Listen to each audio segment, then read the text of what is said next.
I am fantasy and paranormal romance author Leslye Penelope, and welcome to My Imaginary Friends, a look behind the scenes of an author mapping the worlds in my head and making them a reality. Hello, friends. Today is Sunday, April 24th, 2024, and this is episode 237 of My Imaginary Friends. I'm Leslye. And this episode is live. It is my first ever live episode. I decided to do a live episode just so I would not be able to edit, or I won't be able to edit. And a lot of what has kept me from podcasting, I haven't done it in a minute, has been just I haven't had time. And I don't actually have time today, which is why I'm recording the podcast live for the first time ever. It is extremely noisy in my apartment, and it was quiet up until like 5 minutes ago. And so I apologize for the noise. Just a quick aside, there is a small child who lives upstairs. I guess he comes over every other weekend, and his favorite activity is running back and forth as loud, like stomping his feet. I think he's 3 or 4. And he's doing that now, and he wasn't doing that 15 minutes ago. But I'm pushing forward, and hopefully the audio quality won't be too bad. I'm going to run it through my processor. And yes, but if I didn't record it live right now, I just wouldn't do it at all. And it's been weeks and weeks. I wanted to get an episode out last week for when I got back from Greece for my birthday. So this is what we're doing here. And just as a reminder, you can sign up for the Footnotes newsletter, which includes show notes for each episode, as well as inspiration, strategies, and ideas to help you grow as a writer and as a creative. That is at myimaginaryfriends.net/footnotes. When you sign up, you can choose to become an imaginary best friend for a few dollars per month and get access to the premium posts, which are long-form craft essays, as well as discounts on my courses. Please join me there.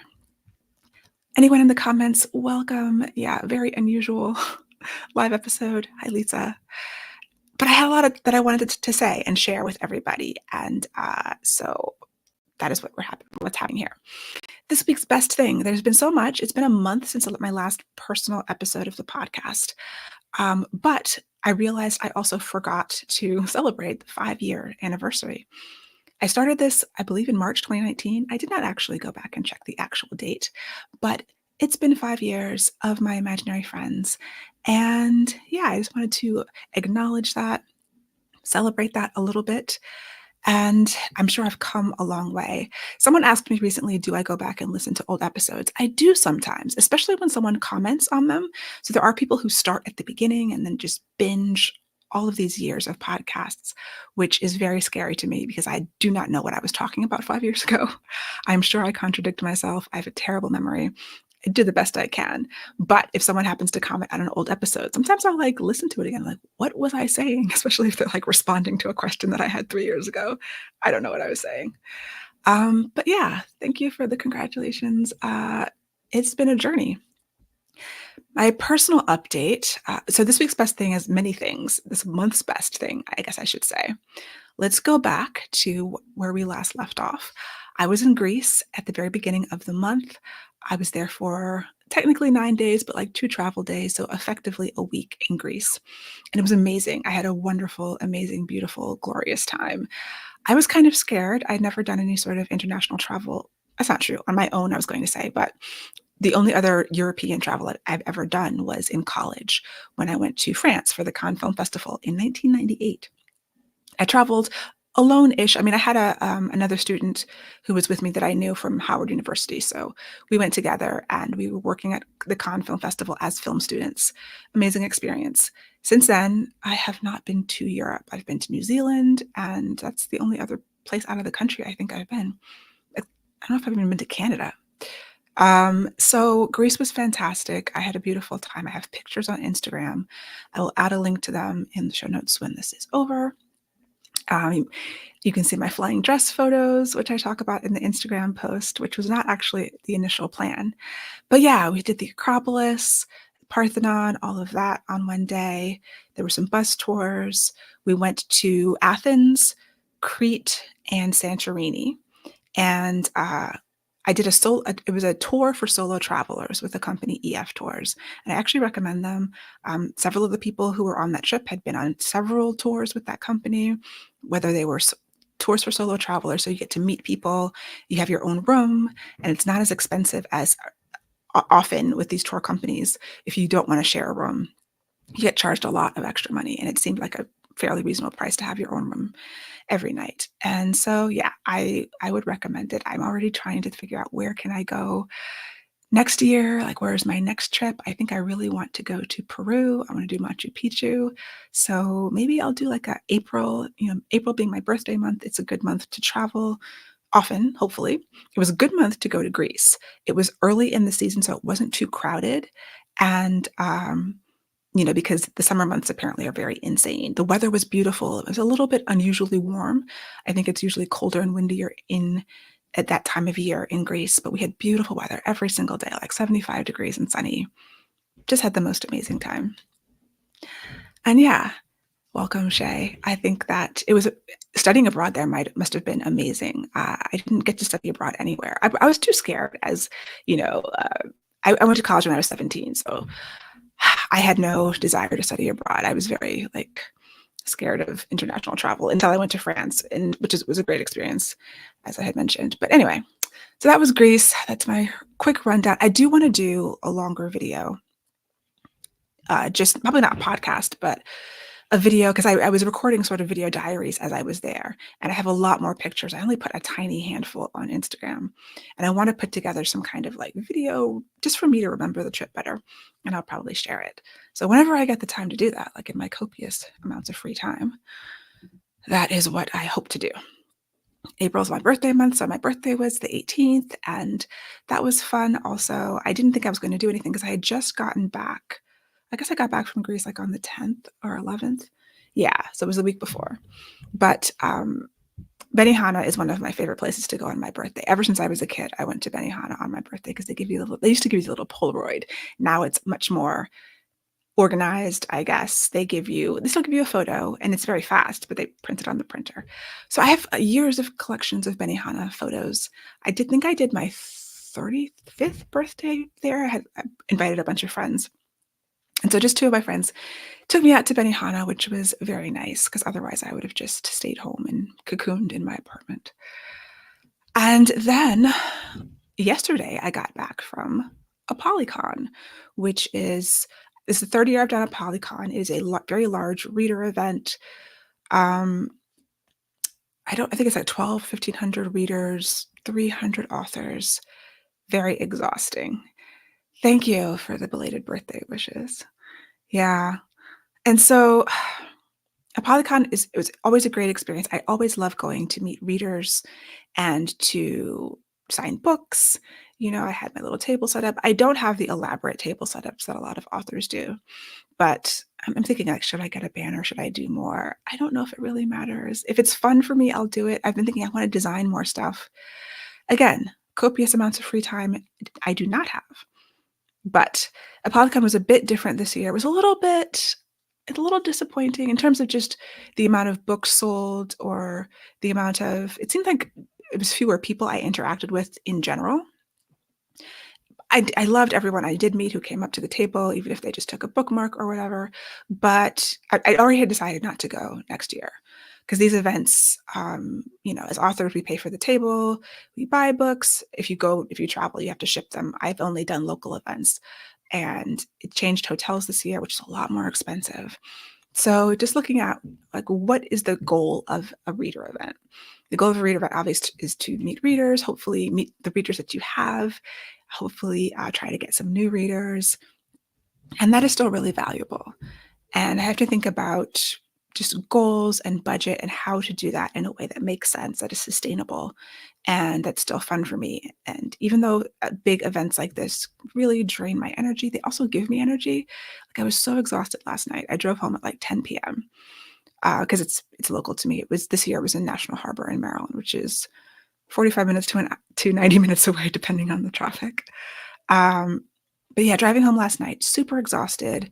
But then today I woke up with tons and tons of energy, which I don't know if maybe it's just I'm in this vortex of exhaustion when you have that burst of energy, but you're still super tired. Reading the comments, Shay with the hobbies. You didn't go to Howard because you were too scared at 17?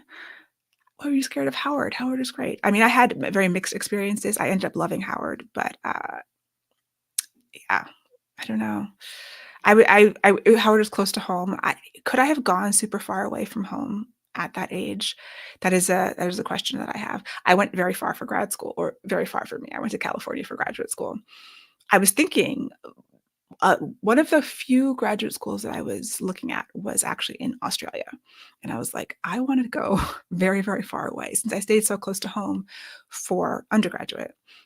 But Australia was out of reach for many reasons. And I actually really loved going to graduate school in California. Yeah, so reader events. I want to do more, probably more local ones. I would travel for them, but I just have to see, like, okay, if you're making money in other areas that cover the loss that you take when you travel for a reader event, especially when you have to ship books, fly places, um, yeah, stay at hotels, all that stuff. It is a value proposition. Like, there's advertising costs that you don't know exactly when you're going to get them back, in terms of, there's a lot of things that you do that you don't earn your money back right away, but you do them because of the long tail. So meeting readers, if I sell a new reader a book, they can maybe read all that series, read all the other series, and become perhaps a fan for life. So those things, and then they've met me and they have this personal connection. Recording this live is funny because there's all of these things that I would probably normally cut out, like the little boy running wind sprints upstairs, and the cat making. I don't know if you can hear that or not, but anyway, moving across the country, yes, that would be a scary thing to do. If That's why I didn't do it for undergrad. So I totally understand. I have another reader event coming up in June. It is the Imaginarium Book Festival. I don't like advertise them a lot because they're already sold out. These things sell out very quickly. But I did want to, I think I mentioned in a comment on a post yesterday, I am thinking about trying to travel more to meet more readers. So if there is a reader event near you that you go to or would go to and would like to see me there, please let me know. Comment, email me, hello@lpenelope.com, and I will consider it, because I think that I do so many local events, especially if it's in LA and I can stay with my brother. Like, that's always an option. If there's a person that I am friends with that I can stay with, that makes it easier. But yeah, they're very enjoyable, but it's like there's so many things that you have to think about when doing them. All right, so writing update. Uh, there was a. I'll start with my nonfiction, and then we'll get into fiction. There was a post last week called, I think it's called "No One Buys Books," that went viral. Yeah, it's called "No One Buys Books." It was on Substack, went totally viral, and I read it, and I was just like, "What?" It was basically this woman who's a very popular Substacker, very successful Substacker, who released, like, serializes her novels on Substack, and also talks about utopian societies a lot. But had read the book that was based on the trial of Penguin Random House versus the Department of Justice, when Simon & Schuster was going to buy Penguin Random House, and the DOJ stepped in saying it was a monopoly, and it ended up not going through. So all of these publishing facts came out during that trial because the CEOs of the Big Five were on the stand, and it was a big brouhaha when it came up. Like, publishing was glued to, I guess Twitter was still Twitter back then. And a lot of information came out that some people didn't know about how publishing works. So this woman kind of summarized that, did a lot of quotes, and came to some conclusions that were, quite frankly, very strange. And I read her post and I was like, this cannot stand. I was like, I must write a response, which is a very rare response for me. Yeah, it went totally viral. And so I was like, I'm going to write a response on Substack. And Russell Nolte, who I had met last year, who is another big Substacker, he runs the Author Stack. He also does a million other things. He had offered me, he accepts guest posts, and he had asked me, like, do you want to do a guest post? We'd love to have you. I had not been able to think of what I would guest post about. And I was like, I'm going to ask Russell, like, I want to do a response to this. And he was like, yes, please do it. So in my writing time, which is the mornings, because I had finished the proposal for Book of Secrets, which I will talk about next, I was supposed to be working on this short story that is due next month. But I took 2 days of my writing time to write this essay because it takes me that long. So it was like probably 3 or 4 hours I spent on it. But I was fired up and I had things to say. So that is on the author stack. If you are watching live, I will update the show notes when I'm done with links because I don't have any links. But it's called Beyond Bestsellers. Yes, people still buy books. That is the name of my post. And I was just recapping my journey as a traditionally published author or as a hybrid author, because I started indie and went traditional, and my experiences in traditional publishing. So the subtitle of that post is Why I Still Believe in Publishing Despite Its Flaws. And so far it's gotten a good response. I really, why does it take me 5 hours to write like a 1900 word essay? That's a good question. That's why I don't write more of them. That's why my Substack is not all essays, because that would be all I would ever do in life. One of my top 5 strengths is being deliberative, and that just means it takes me a long time to do things because I think about them a lot and it has to be like the way I want it to be. And it was important to me that I was clear and that I was responding to her in a way that I didn't feel like it was necessary to try to like take her down or call her, say mean things or anything. Like, she has a perspective. I really disagree. So did many, many other people who have experienced traditional publishing. And, so that is what I did. I felt good about that. I got it out of my system. And then I went back to my short story, which is, I'm jumping around. I apologize. But the short story I'm working on is going to come out in an anthology, I guess, next year. Is a gender swapped Cinderella. I'm going to try to make that work. I did the gender swapped Red Riding Hood last year or the year before. When was that anthology?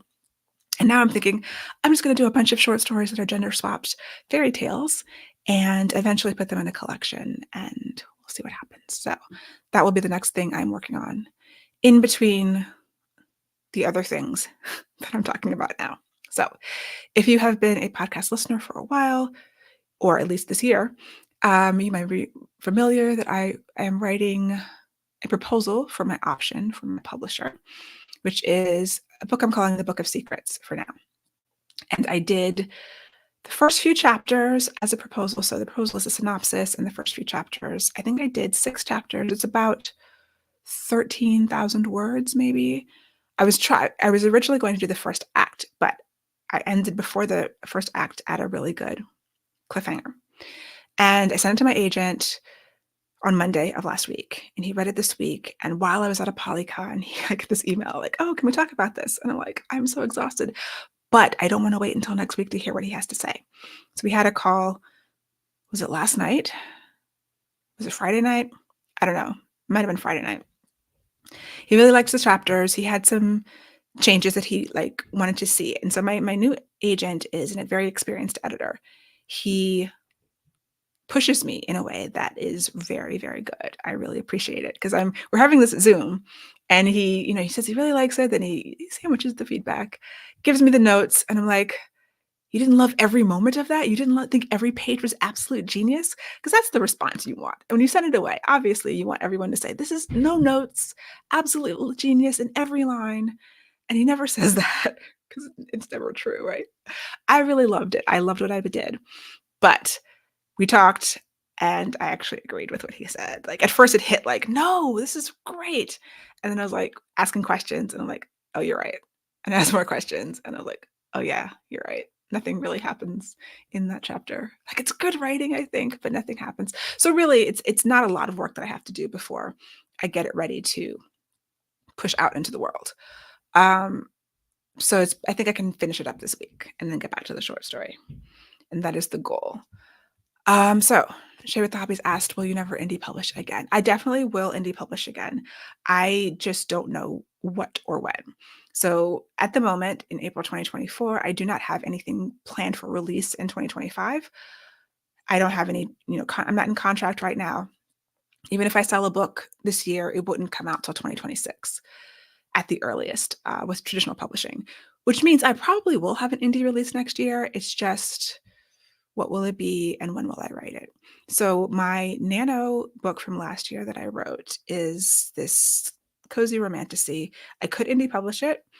I was thinking of sending it to my old editor, who is now running Bramble, which is a romantasy imprint at Tor, but I haven't written it yet. I don't know what it's going to end up being.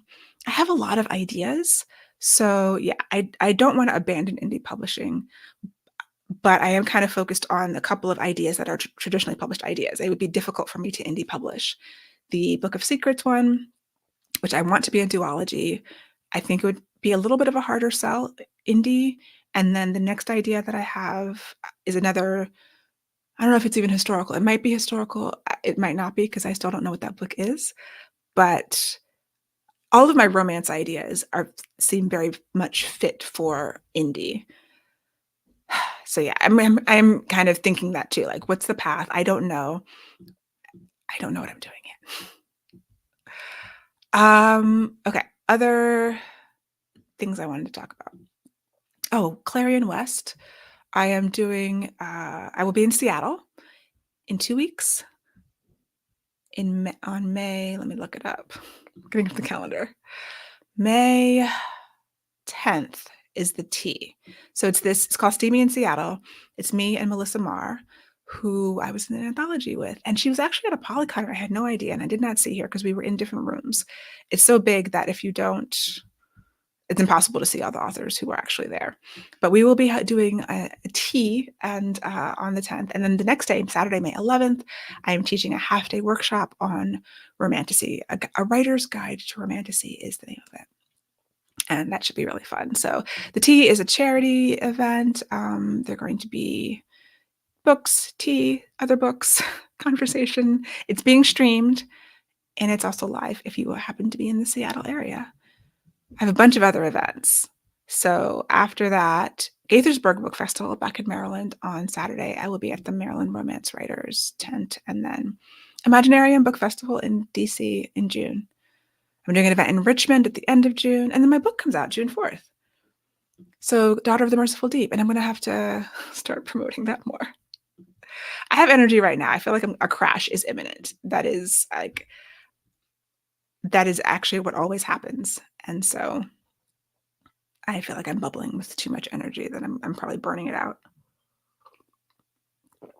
Okay, the other thing, I had an event last week in Pennsylvania, and so I was driving the 4 hours to mid Pennsylvania. I don't know. It was like not far from Scranton, but not close to Scranton either. I was listening to audiobooks. So I listened to a thriller, and then I listened to an Audible original, which was I don't know, Plan Your Year Like a Millionaire. And my friend Nikisha had been pushing me to read We Should All Be Millionaires by Rachel Rogers, which I had never read. So after I listened to this 2-hour Audible original by her with like more action oriented, I am currently going back and listening to We Should All Be Millionaires, which is super inspiring. And I should have listened to it when she told me to, like a year ago, and I didn't. The event in Richmond, Lisa, is I do have my calendar open here. And I think I did. So is it on my calendar actually? Did I put it there? I did not. I have to update my website. Okay, hold on. Oh, maybe I did, and I'm looking at the wrong month. Can you tell that I was at a reader event and my brain turned to mush? It's called, oh no, I didn't put it on there. I don't know. It's June 29th. I will add it to my author calendar sometime soon. But it's Saturday, June 29th, and it is at a bookstore in Richmond with Zio Axelrod, who is another friend and a wonderful romance writer who I adore. So for the We Should All Be Millionaires, it's just changing your mindset. That's what I'm getting from it so far. It's kind of like I have a certain mindset about a lot of things that is not always helpful. What is helpful is realizing that some of the advice in her book about foundational stuff, like how to set up your life and certain ways to think about things, I think I'm doing some of that. And so I feel like if I can monitor my thinking about things and some of my limiting thoughts and beliefs about things, then I could go further than I believe is possible. Happy Sunday. Welcome. Welcome to my live podcast. So one of the challenges in the Plan Your Year Like a Millionaire, which is like a 2-hour Audible original audiobook, if you are a member of Audible, I highly recommend it if you are business-minded, entrepreneurial, or want to be business-minded and entrepreneurial, is a 10K in 10 days challenge where you challenge yourself to bring in $10,000 in 10 days. And if you have any sort of skills, any sort of knowledge, it sounds really hard, but it could be doable. And even if you don't make that goal, like take 10 days, see what you can do. So I came back to my mastermind and I was like, let's do this. Where all of us are going to do 10K and 10-day challenges. And everybody's like, yeah, let's do it. So I'm going to work in public and let you know a few of the things that I brainstormed that I want to do. This is probably going to be in like a month, like late May, so I can put things together in order to do this. So at some point at the end of May, I'm going to have this challenge. And if you kind of break it up into multiple things, that's the way. Stokely, you see him?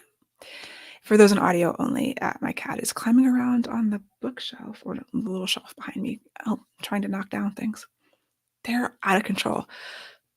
So if you break it up into like smaller pieces, then I think it is doable because I do a lot of things that could make this a reality. So one of the suggestions in the audiobook was like, oh, can you do like whatever service you provide, do a thing in a day.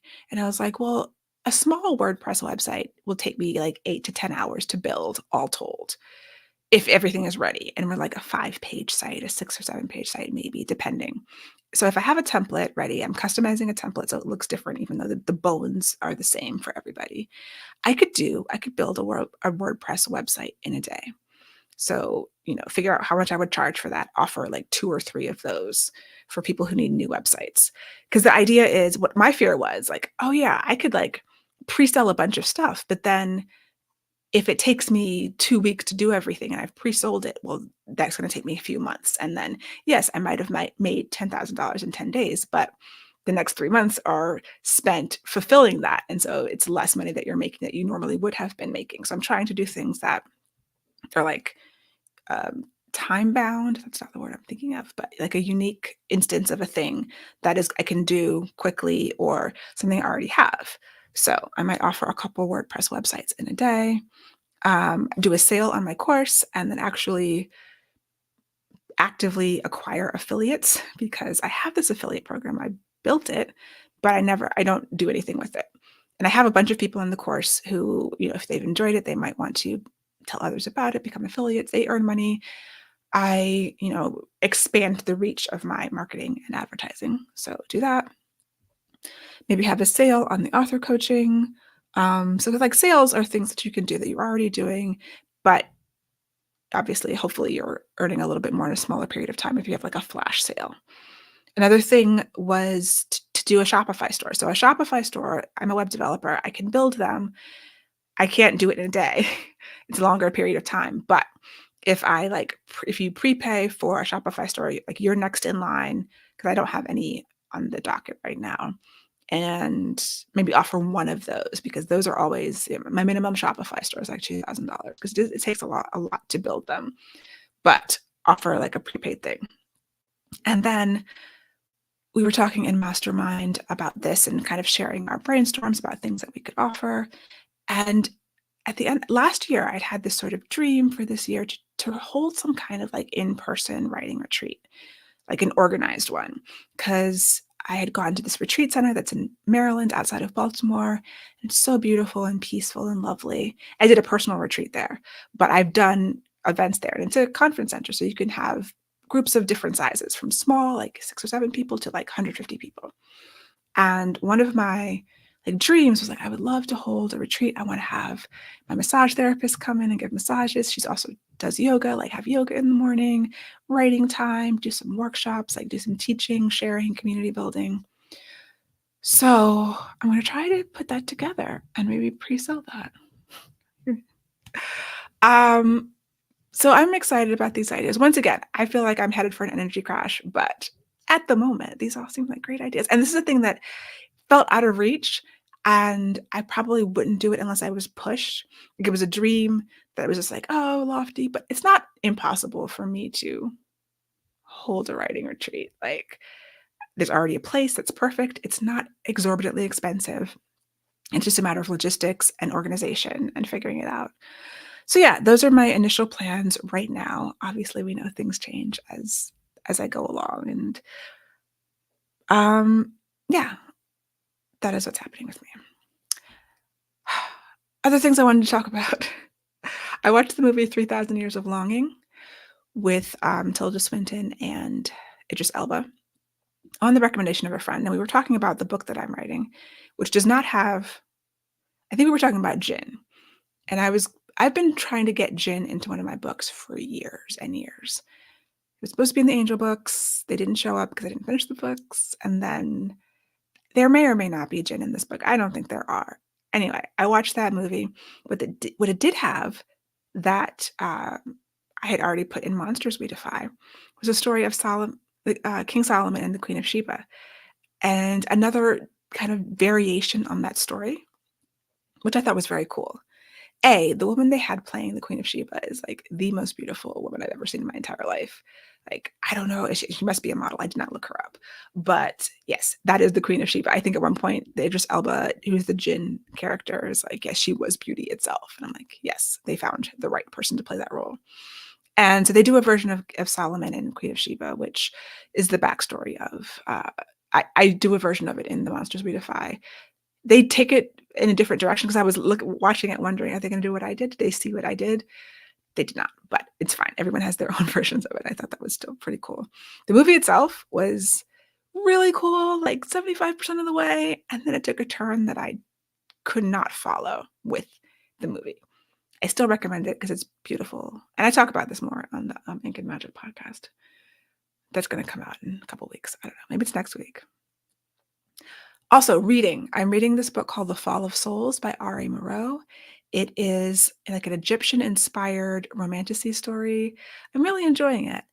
It's so it takes sort of like the Egyptian gods and goddesses and builds a fantasy world that's based in that milieu, I guess. But the story is very interesting, and I'm here for it. I'm enjoying it. I've been in a little bit of a reading desert, so that is really nice. Okay. That was all I had to say. If anyone has any questions who are live, let me know if I can answer them, if my brain is not complete mush. And yeah, I hope to do more of the personal update podcasts. It's just been organizing myself after coming back from Greece. Like whenever I go away, because I'm self-employed with my website development business, it's always like a little bit of a digging out of a hole when you get back.